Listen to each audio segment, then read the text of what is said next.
누군가의 죽음은 끝이 아니라 시작일 수도 있다. 남편을 떠나보낸 지 15년.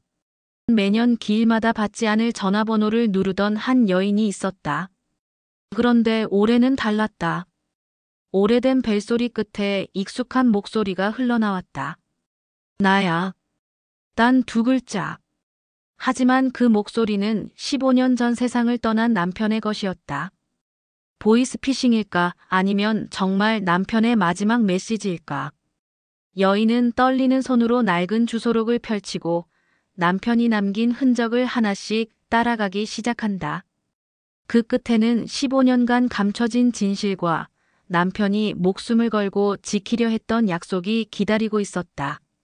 죽은 자의 목소리가 산자를 이끄는 이 기묘한 여정은 한 여인에게 슬픔을 넘어선 용기를 그리고 진실을 향한 마지막 발걸음을 내딛게 한다.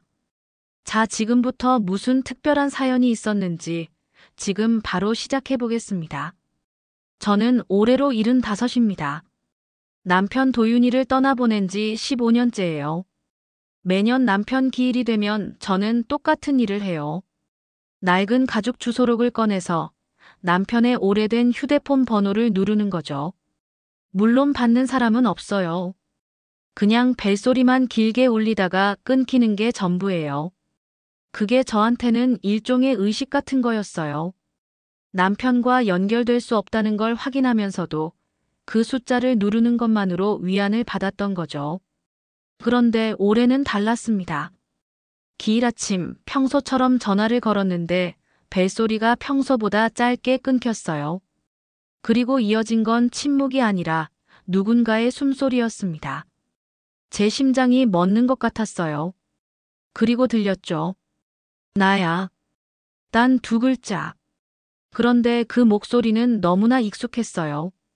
남편의 목소리였습니다. 말투도 숨쉬는 리듬도 심지어 나야라고 할 때 살짝 올라가는 어조까지 똑같았어요. 저는 그 자리에서 얼어붙었습니다.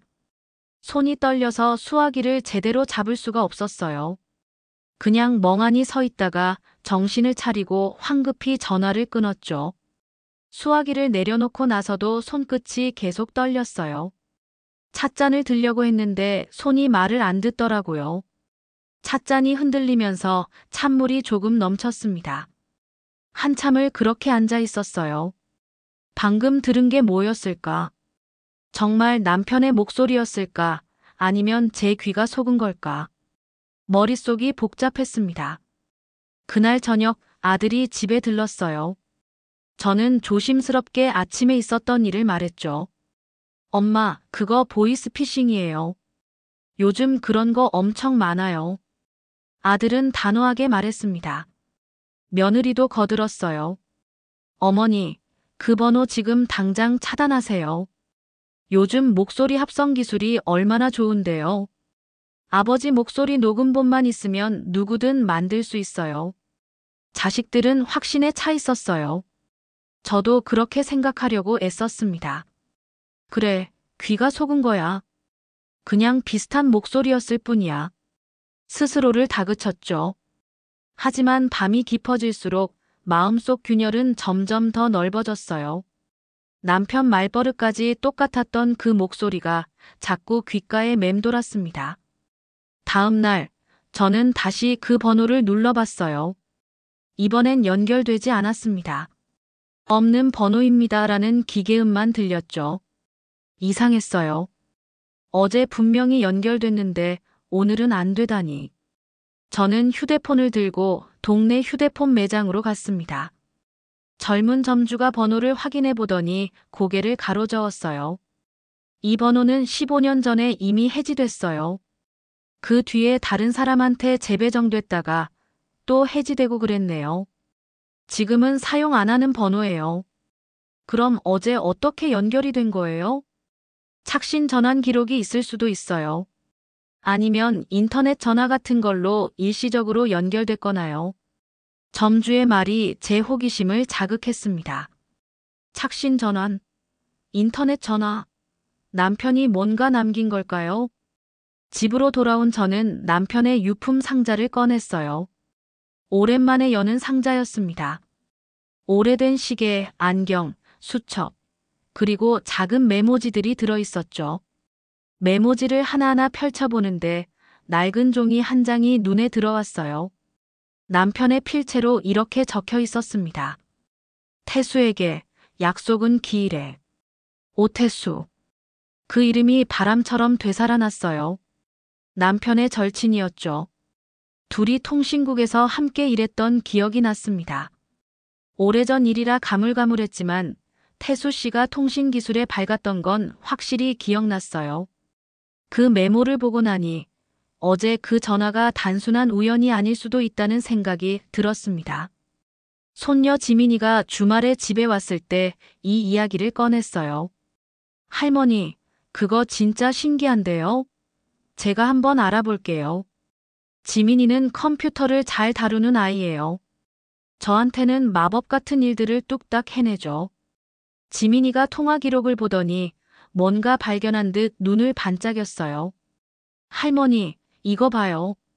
발신 위치가 추정되는데 군산 쪽이에요. 그것도 오래된 교환기 건물 근처요. 군산이라고. 네. 구형 교환기랑 인터넷 전화 섞어서 쓰면 일정에 맞춰 자동 발신도 가능해요. 할아버지가 통신 쪽 일하셨으니까 가능한 일이에요. 저는 남편이 통신 기술에 밝았던 걸 떠올렸어요. 하지만 남편이 죽기 전에 그런 걸 설정해 놨을까요? 그렇다면 왜 15년이 지난 지금에야 연결이 된 걸까요? 며칠 뒤 동네 택배기사 아저씨를 우연히 만났는데 뜻밖의 이야기를 들었어요. 군산 쪽에 옛날 통신국에서 일하던 분이 살았는데 작년에 돌아가셨어요. 혹시 이름이 오태수라고 했던 것 같은데요. 가슴이 철렁했습니다. 태수 씨가 작년에 돌아가셨다니. 조문도 못 갔어요. 아니, 그분이 돌아가셨다는 사실조차 몰랐죠. 저는 지난 세월의 무심함에 스스로 놀랐습니다. 저는 태수 씨 유족을 수소문했어요.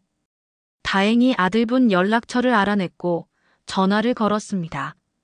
어머니, 저희 아버지가 남기신 물건들이 있어요. 혹시 오셔서 보시겠어요? 저는 지민이와 함께 군산으로 향했습니다. 낡은 주택이었어요. 태수 씨 아들이 우리를 창고로 안내했죠. 창고 안에는 먼지 쌓인 장비들이 가득했어요. 그 중에서도 눈에 띄는 건 작은 서버였습니다.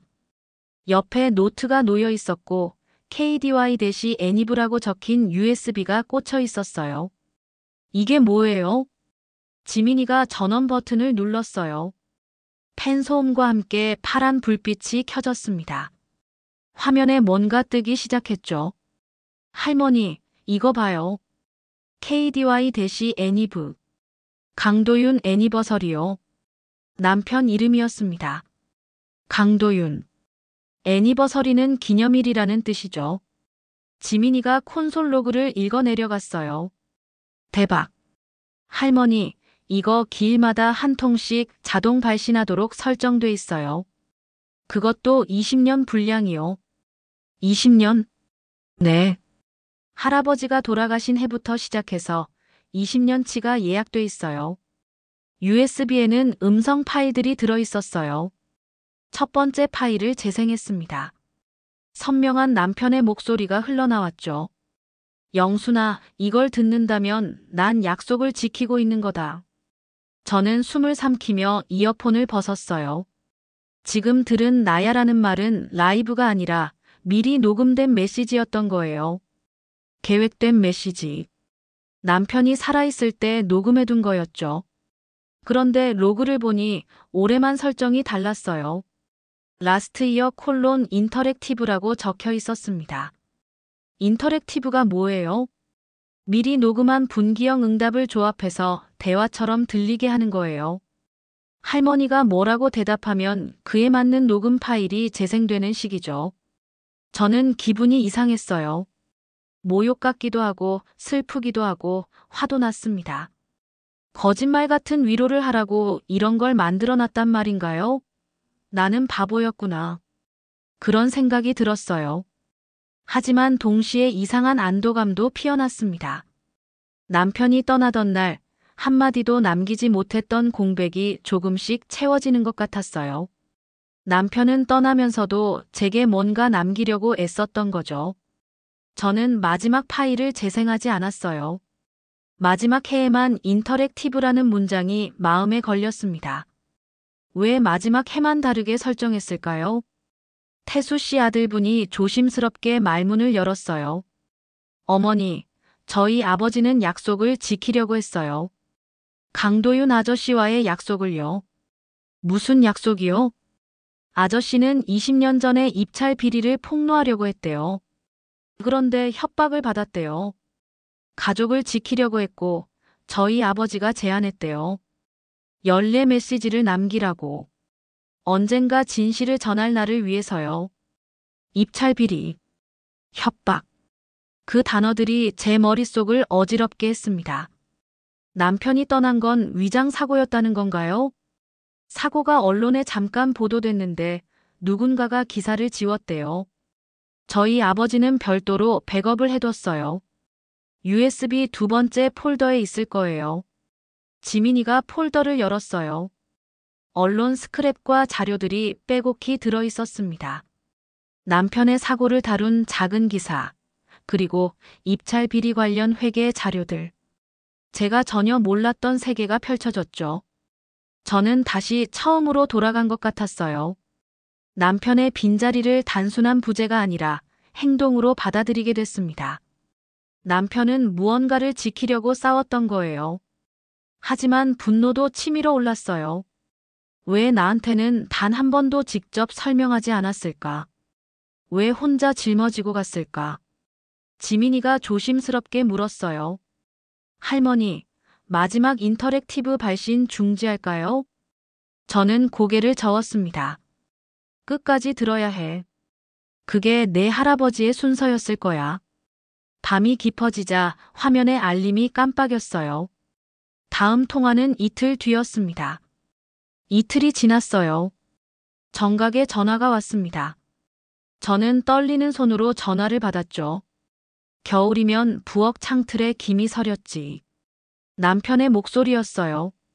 녹음인 걸 알면서도 그 목소리는 너무나 생생했습니다. 그리고 이어진 말은 저만 아는 집안 기억을 정확히 건드렸어요. 작은 찻잔 바닥의 금. 너만 알아보던 흠. 저는 본능적으로 찻장을 열었어요. 바닥이 살짝 깨진 흰 찻잔이 거기 있었습니다. 남편은 어떻게 이런 것까지 기억했을까요? 목소리는 다음 장소를 지목했어요. 장롱 맨 아래, 파란 카바. 저는 서둘러 안방으로 갔습니다. 장롱 맨 아래 서랍을 열었죠. 파란 카바 속에서 오래된 사진과 봉투 하나를 발견했어요. 봉투에는 죄책은 내 몫이라는 짧은 문장과 함께 조그만 열쇠가 들어 있었습니다. 통화는 끝나며 마지막 말을 남겼어요. 바람 부는 날에 열어라. 바람 부는 날. 무슨 뜻일까요? 며칠을 기다렸는데 강풍 예보가 떴어요. 저는 마당으로 나갔습니다. 열쇠를 손에 쥐고 서 있는데 강한 바람이 불어왔죠. 그 바람에 낡은 간판이 흔들렸어요. 간판 아래를 보니 작은 금고가 숨어 있었습니다. 열쇠로 금고를 열었어요. 안에는 구좌번호와 보관한 번호가 적힌 종이가 들어 있었고 이름 하나가 적혀 있었습니다. 신명수. 신명수. 생경한 이름이었어요. 인터넷으로 검색해 봤는데 기록이 희미했습니다. 오래된 재단 기사에만 스치듯 등장했죠. 재단의 회계 담당자였던 그는 20년 전에 급히 사직했다고 나와 있었어요. 지민이가 추측했습니다. 신명수가 할아버지의 내부 고발 자료를 전달받던 창구였을지도 몰라요. 은행 보관한 번호와 일치하는 기록을 확인하려면 상속인 확인 서류가 필요했어요. 절차를 밟는 동안 세 번째 자동 전화가 왔습니다. 두려우면 멈춰도 돼. 하지만 멈추면 우리가 틀리게 돼. 이 말은 분기형 응답으로 설명하기 어려울 만큼 정확한 타이밍이었어요. 마치 남편이 제 마음을 읽는 것 같았죠. 저는 스스로에게 물었습니다. 나는 정말 알고 싶은가? 아니면 위로만 받고 싶은가? 은행 사무실에서 대기하는 동안 또 하나의 봉투가 도착했어요. 발신인은 오태수, 발송 날짜는 그의 사망 직전이었습니다. 봉투 안에는 통신 장비 사진과 함께 친필 메모가 있었어요. 마지막 해에는 대화처럼 들릴 거야. 저는 그제야 이해했습니다. 남편의 목소리는 살아있지 않지만 그의 의도는 여전히 현재형이었어요. 은행 보관함을 열었습니다. 안에는 낡은 수첩, 메모리 카드, 그리고 얇은 일기장이 들어있었어요. 수첩에는 전환점이라는 제목 아래 날짜와 장소, 사람들의 이니셜이 빼곡했습니다. 일기장 첫 페이지에는 이렇게 적혀 있었어요. 내가 떠나면 너는 나 없이도 살아야 한다. 메모리 카드를 확인했어요. 20년 전 비리의 흐름을 설명하는 회계의 도면과 몇 통의 음성 녹취가 들어 있었습니다. 그중 하나의 목소리는 예상 밖이었어요. 가족 중 누군가의 이름이 언급됐거든요. 페이지를 넘기다 손을 멈췄습니다. 사위의 회사가 비리업체와 연관되었다는 암시가 있었어요. 저는 즉시 단정하지 않으려 애썼지만 의심은 이미 씨앗을 틔웠죠. 네 번째 자동 전화가 왔어요. 오해는 흉기가 된다. 증명하라. 저는 며느리와 사위, 자녀들을 불렀습니다. 사실을 조심스럽게 확인했죠. 이게 뭐예요, 어머니? 사위는 억울함을 호소하며 거래 내역을 내밀었어요. 자료를 보니 의심은 다른 방향으로 꺾였습니다. 사위의 상사가 문제였던 거예요. 상사의 이름이 기록과 일치했습니다. 그는 과거 재단이사 출신으로 현재는 지역 유지였어요. 저는 경찰에 오래된 사건 파일을 열람하려 했지만 열람 제한에 막혔죠. 대신 지역 신문사와 연결된 노 기자의 도움을 받았어요. 그는 20년 전 기사를 썼다가 내렸던 당사자였습니다. 그날 누가 전화를 걸어 기사 삭제를 요구했어요. 누구였어요? 전화번호는 발신자 표시에 남지 않았어요. 하지만 통신국 내부 라인을 쓴 흔적이 있었죠. 오태수의 시스템 로그에서 그날의 접속 흔적이 발견됐어요. 외부인이 아니라 내부 협조자가 있었던 겁니다. 제 마음이 무너졌어요.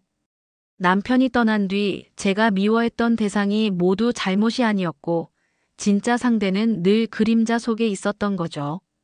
다섯 번째 자동 전화는 아주 짧았어요. 내 편은 언제나 내 안에 있다. 그 말에 등을 떠밀린 저는 노 기자와 함께 상사의 과거 재단 회의록을 파헤쳤습니다. 회의록 말미 서명 옆에 작은 점 하나가 박혀 있었어요. 남편 도윤이가 위조 표시로 쓰던 습관적 암호였습니다. 드디어 인터랙티브 발신의 날이 왔어요. 시스템은 예정대로 정오에 울렸고 저는 받지 않고 스피커로 뒀습니다. 남편의 목소리는 집안 구석구석을 지목하며 대화형 분기를 펼쳤어요. 내가 지금 창가에 서 있다면 내가 맞춘 거다. 저는 창가에 서 있었어요. 분기형인 걸 알면서도 소름이 돋았습니다. 나를 용서하지 마라. 대신 나의 선택을 내 인생의 속박으로 만들지 마라. 목소리는 마지막 단서를 언급했어요. 바람의 길. 그건 우리 부부가 젊은 시절 자주 걷던 제 방의 별명이었습니다. 저는 제 방 끝 느티나무 아래로 갔어요. 작은 금속관이 묻혀 있었습니다. 그 안에서 남편의 유언장과 재단 비리의 결정적 원본을 발견했죠. 유언장 마지막 줄에는 이렇게 적혀 있었어요. 내가 이걸 찾았다면 이제 나는 돌아오지 않아도 된다. 저는 눈물을 훔치고 스스로 대답했습니다. 그래. 이제 됐다. 통화는 천천히 끝났어요. 끊어진 뒤에도 한동안 바람 소리만 남았습니다. 모든 자료는 노 기자를 통해 특수수사팀에 전달됐어요. 조용한 수사가 시작됐습니다. 지역사회의 오래된 침묵이 흔들리고 과거의 이름들이 하나씩 소환됐죠. 가족들은 제 곁에 모였어요. 남편의 빈자리를 부재가 아니라 유산으로 재정의하게 됐습니다. 아들이 제 손을 잡았어요. 엄마, 아버지 대단하셨어요. 며느리도 눈시울을 붉혔죠. 사위는 고개를 숙였습니다. 어머니, 죄송해요. 제가 몰랐어요. 아니야. 우리 모두 몰랐어. 자동 발신 시스템은 더 이상 필요 없었어요. 지민이가 장비의 전원을 끄기 전에 작은 목소리로 속삭였습니다. 외할아버지, 잘 다녀가셨어요. 저는 마지막으로 스스로 전화를 걸었어요. 남편의 번호로요. 신호만 가다가 인해 없는 번호라는 안내음이 흘러나왔습니다. 저는 미소 지었어요. 이제야 진짜로 놓아줄 수 있다는 걸 깨달았습니다. 봄바람이 불었어요. 제 방길을 걷던 두 사람이 웃던 사진을 마음속에서 꺼내봤습니다. 당신, 나는 아직 살아. 그리고 잘 살아볼 거야. 창문을 열었어요. 커튼이 흔들리고 그 움직임 속에 조용한 평화가 깃들었습니다. 작별은 끝이 아니라 시작이었어요. 남편은 떠났지만 그가 남긴 진실은 이제 세상에 나왔습니다. 20년간 숨겨졌던 비리는 결국 밝혀질 거예요. 남편이 목숨 걸고 지키려 했던 정의는 이제 제 손에서 완성되는 겁니다. 그날 저녁 특수수사팀에서 연락이 왔어요. 자료 확인했습니다. 매우 중요한 증거예요. 곧 본격적인 수사에 착수하겠습니다. 노 기자도 전화를 걸어왔죠. 어머니, 20년 전 제가 쓰지 못했던 기사를 이제야 쓸 수 있게 됐어요. 고맙습니다. 고마울 건 없어요. 그냥 진실이 드러나는 거니까요. 밤이 깊어졌어요. 저는 남편의 사진 앞에 앉았습니다. 오래된 액자 속 남편은 여전히 환하게 웃고 있었어요. 당신이 지키려던 게 이거였구나. 가족만이 아니라 정의였구나. 남편은 대답하지 않았지만 저는 알 수 있었어요. 그가 원했던 건 제가 진실을 알고 그 진실을 세상에 내놓는 거였다는 거요. 다음 날 아침 신문 일면에 기사가 실렸습니다. 20년 전 입찰 비리 재조명이라는 제목이었어요. 노 기자가 쓴 기사였죠. 남편의 이름도 오태수 씨의 이름도 거기 있었습니다.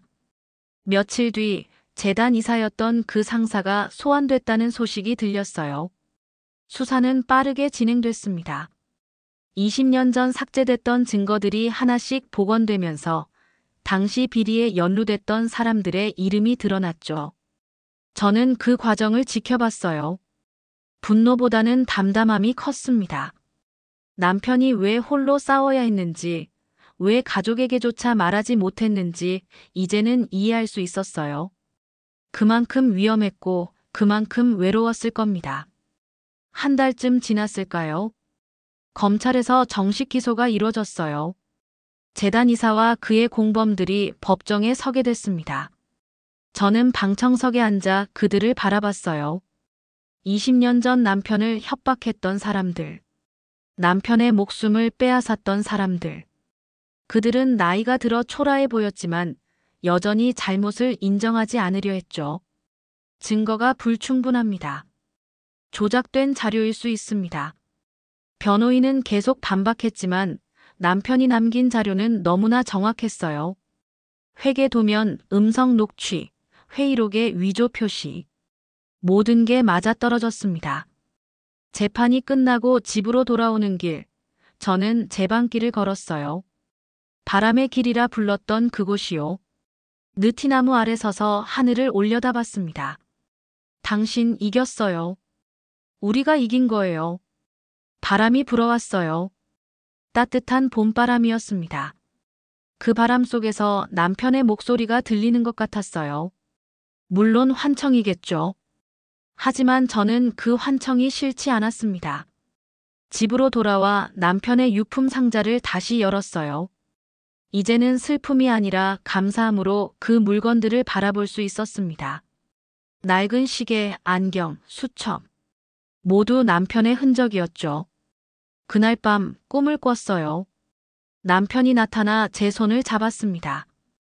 영순아, 고생했어. 당신이 더 고생했죠. 이제 놓아줘도 돼. 나도 이제 편히 쉴 수 있을 것 같아. 꿈속에서 저는 울었어요. 하지만 그건 슬픔의 눈물이 아니라 안도의 눈물이었습니다.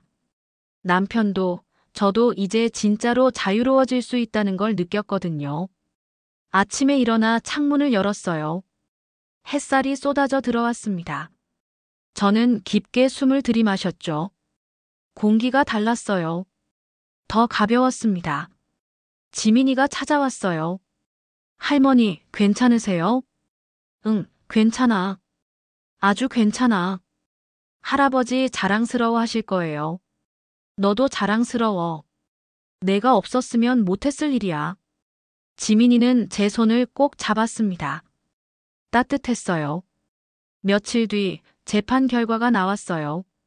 유죄. 징역 10년.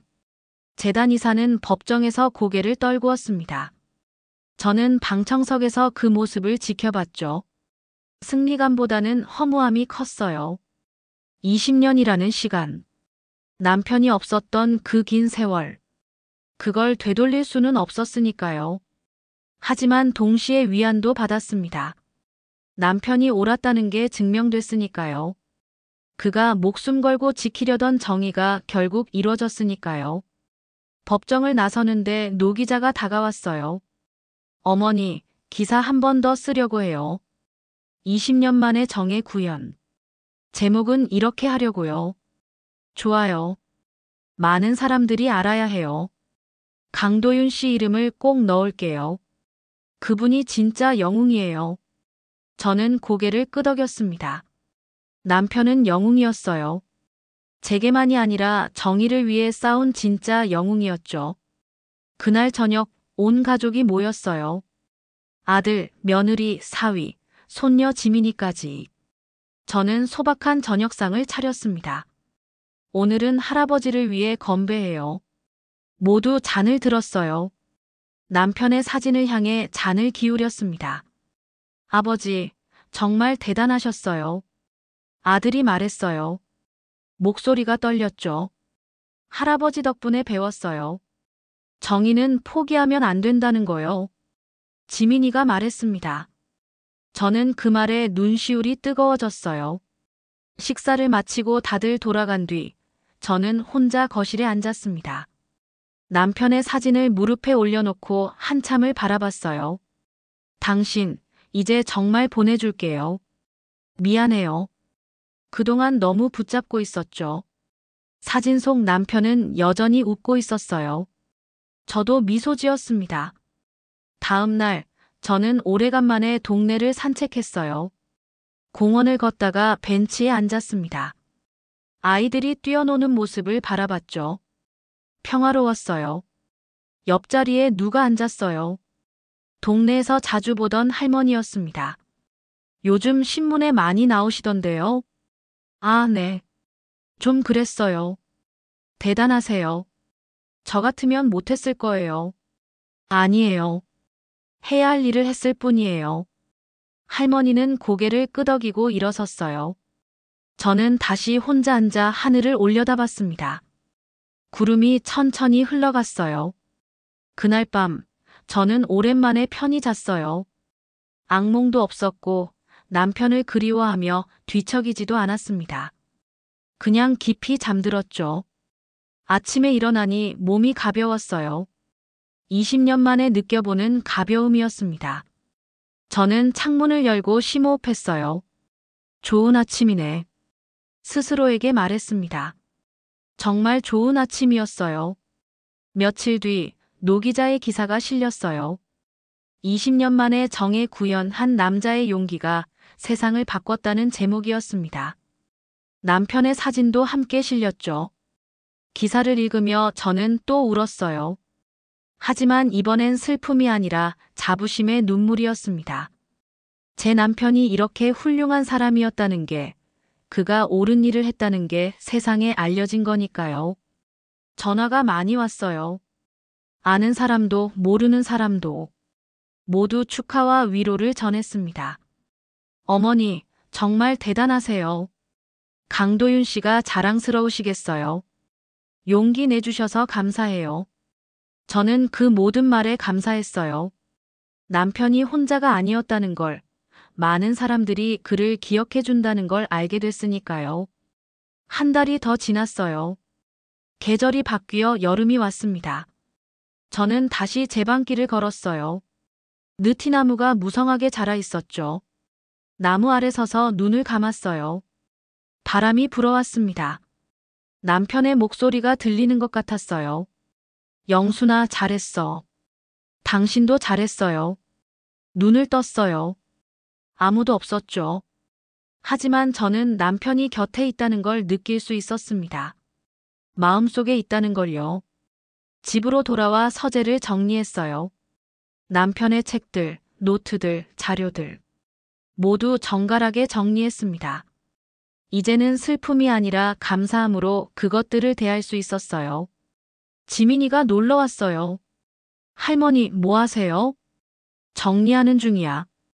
이제 좀 정리할 때가 된 것 같아서. 할아버지 물건들이요? 응. 버리는 건 아니야. 그냥 제자리에 놓는 거지. 지민이는 저를 도와줬어요. 함께 책을 꽂고 노트를 정리하고 사진을 액자에 넣었습니다. 할머니, 할아버지 정말 멋진 분이셨어요. 그래. 정말 멋진 사람이었지. 저는 남편의 마지막 사진을 액자에 넣었어요. 환하게 웃고 있는 얼굴이었습니다. 그 사진을 거실 벽에 걸었죠. 여기가 제일 좋겠다. 할머니, 이제 괜찮으세요? 응, 괜찮아. 이제 진짜 괜찮아. 지민이는 제 손을 꼭 잡았어요. 저는 그 손의 온기를 느끼며 미소 지었습니다. 그날 저녁 저는 일기를 썼어요. 오랜만에 쓰는 일기였습니다. 오늘 남편을 진짜로 보내줬다. 20년간 붙잡고 있었던 그를 드디어 자유롭게 해줬다. 슬프지 않다. 오히려 평화롭다. 남편이 옳았다는 게 증명됐고 그가 지키려던 정의가 이루어졌으니까. 이제 나도 살아야 한다. 남편 없이도 잘 살아야 한다. 그게 남편이 원했던 일이니까. 일기를 덮고 불을 껐어요. 침대에 누워 천장을 바라봤습니다. 어둠 속에서도 마음은 밝았어요. 다음 날 아침, 저는 일찍 일어났어요. 창문을 열고 새소리를 들었습니다. 세상이 아름다웠어요. 좋은 하루가 될 거야. 스스로에게 말하고 하루를 시작했습니다. 정말 좋은 하루였어요. 시간이 흘렀어요. 계절이 또 바뀌어 가을이 왔습니다. 남편의 기일이 다가왔죠. 20년 중 가장 평온한 마음으로 그날을 맞이했어요. 아침에 남편 산소에 다녀왔습니다. 꽃을 놓고 절을 했죠. 당신 편히 쉬세요. 이제 다 끝났어요. 당신이 지키려던 것도 지켰고 당신이 바라던 것도 이루어졌어요.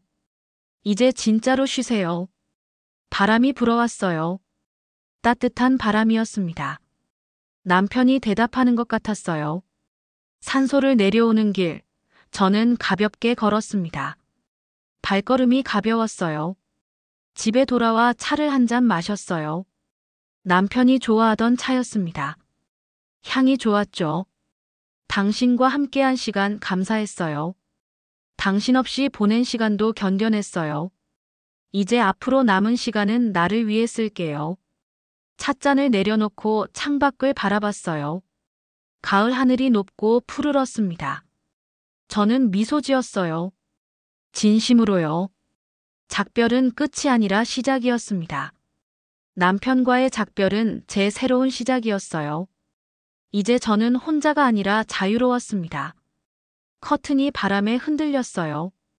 그 움직임 속에 조용한 평화가 깃들었습니다. 저는 살아있고 앞으로도 잘 살아갈 겁니다. 그게 남편이 원했던 일이니까요.